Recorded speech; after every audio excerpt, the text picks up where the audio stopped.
করে লুকিয়ে লুকিয়ে ভালো ভালো রেস্টুরেন্ট যেগুলো আছে সেখানে গিয়ে বরুলি মাছ খান।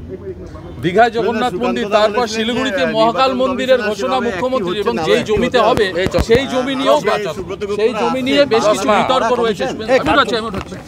বাংলা লিঙ্কে কমিশন আরো পড়া বলে মনে হচ্ছে আপনারা বলার পরে যেই জমি নিয়ে বিতর্ক রয়েছে মহাকাল মন্দির, এই জমিতে মুখ্যমন্ত্রী শিলিগুড়িতে মহাকাল মন্দির তৈরি হবে। সরকারি টাকায় মন্দির কেউ হয়, হিন্দুরা চায় না। আমরা রাম মন্দির বানিয়েছি হিন্দুদের টাকায়, সরকারি টাকায় মন্দির হয় না। আর এইভাবে হিন্দু ধর্মকে অপব্যবহারও করা যায় না। আর মমতা ব্যানার্জি হিন্দু বিরোধী, প্রত্যেকটা হিন্দু জানে। তিনি হিন্দু ধর্মকে গন্ধা বলেছিলেন, মহাকুম্ভকে মৃত্যু কুম্ভ বলেছিলেন। রাম মন্দির উদ্বোধনের দিন তিনি একমাত্র রাজনৈতিক নেত্রী যিনি মিছিল করেছিলেন রাম মন্দিরের বিরুদ্ধে। ন্যাচারালি এসব করে হিন্দুদের টুপি পরানো যাবে না, এসব কোনো লাভও হবে না। এখানে একাধিক মন্দির তৈরি হয়েছে হিন্দুদের নিধি দিয়ে। এখানে বালাজির নতুন করে মাটি গাড়াতে একটা বড় মন্দির তৈরি হচ্ছে, সেটাও হিন্দুরা সংগৃহীত অর্থে। অতএব নতুন করে ভোটের আগে ঢপবাজি মারলেও এখানকার লোক জানে যে মমতা বন্দ্যোপাধ্যায় আদ্যপান্ত হিন্দু বিরোধী, উত্তরবঙ্গ বিরোধী। তার আমলে কাজ পাওয়া যায় না। অর্থাৎ এখানকার লোক 2014 সাল থেকেই বিজেপিকে ভোট দিচ্ছে। 2019-এ বেশি করে দিয়েছে, 2024-এও দিয়েছে।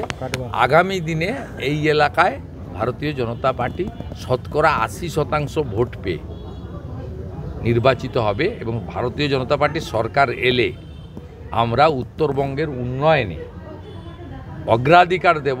আমাদের স্লোগান এটাই থাকবে, বন্ধ চা বাগান খুলতে হবে, পাহাড়ে তরাইতে ডুয়ার্সে ট্যুরিজমকে অগ্রাধিকার দিতে হবে, স্বাস্থ্য শিক্ষার পরিষেবা বাড়াতে হবে, আইআইটির মতো এইমসের মতো অর্গানাইজেশন এখানে আনতে হবে, বর্ডারকে আরও সুরক্ষিত করতে হবে যাতে অবৈধ অনুপ্রবেশকারী না আসতে পারে।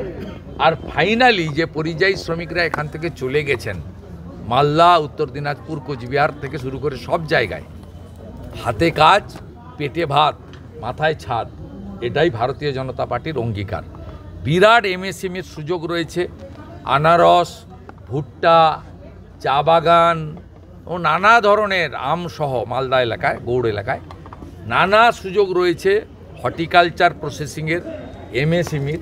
সে সুযোগ আমরা ভারতীয় জনতা পার্টির সরকার এলে অগ্রাধিকারের ভিত্তিতে উত্তরবঙ্গে করব, এবং এমন কাজ করব যাতে উত্তরবঙ্গের মানুষ আগামী দিনে উত্তরবঙ্গকে আলাদা রাজ্য করা বা বিচ্ছিন্ন হওয়ার কথা। আমি এয়ারপোর্টের গেটে বলেছি, অন্য কি বলবেন? অন্য কিছু আছে বলুন।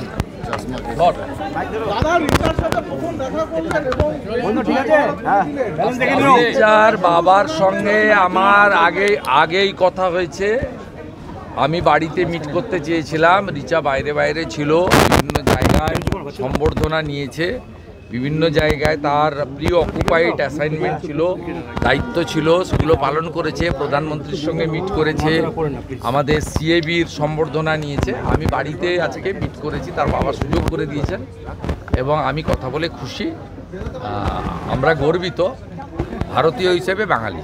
রিচার নামে রাজ্য সরকার ক্রিকেট স্টেডিয়াম বানাতে চলছে কাওয়াখালীর কাছে, কি বলবেন এটা নিয়ে? মুখ্যমন্ত্রী বললে ভালো, এই সরকারের তো আয়ু বেশি দিন নেই। এই সরকার 15 বছর ধরে রাজত্বে কোথায় কটা স্টেডিয়াম বানিয়েছে আমার অন্তত জানা নেই।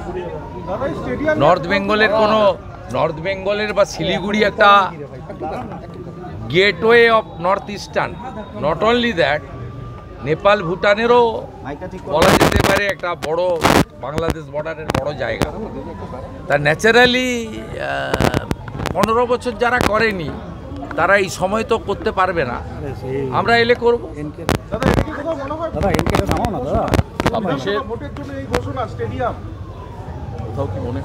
হতে পারে, রাজনৈতিক লোকরা রাজনৈতিক হিসাব করে করে। আজ আপনার মুখে লক্ষ্মীর মেয়ে কথাটি শোনা গেল, কি বলবেন? সোনার মেয়ে লক্ষ্মীও বটে, কারণ ও যখন আপ্যায়নের ক্ষেত্রে বাবাকে মাকে বলছিল যে আগে চা দেওয়া উচিত, পরে মিষ্টি, চা মিষ্টিটা একসঙ্গে ঠিক হচ্ছে কম্বিনেশনটা, সেক্ষেত্রে বোঝা যায় যে আমাদের ইনি সোনার মেয়ে শুধু নয়, লক্ষ্মী মেয়ে বটে, এবং ও নিজে বলেছে আমি রান্নাও জানি। আজ কি উপহার দিলেন? এগুলো তো বলার কিছু নেই, কিন্তু আমরা এনকারেজ করার জন্য সোনার মেয়েকে সোনাই দিয়েছি, ভারতবর্ষের রূপোর মানচিত্র দিয়েছি, আর একটি এনজিও থেকে একটা চেক আমার হাত দিয়ে ওরা পাঠিয়েছিল, আমি ব্যক্তিগতভাবে এনজিও খোলা হওয়া একটা 5 লাখ টাকার চেক দিয়েছিল টোকেন, ওর যাতে আরও বেশি করে কাজকর্ম করতে পারে, জাস্ট এনকারেজিং, পাবলিসিটির জন্য নয়। আমাদের দেখা করা এবং ফুল দেওয়া আর ওর বাবার দেওয়া মিষ্টি খাওয়া, এটাই ছিল মূল বিষয়, দাদা বাকিগুলো সেকেন্ডারি। আপনি বলতে চাইলেন, বললাম।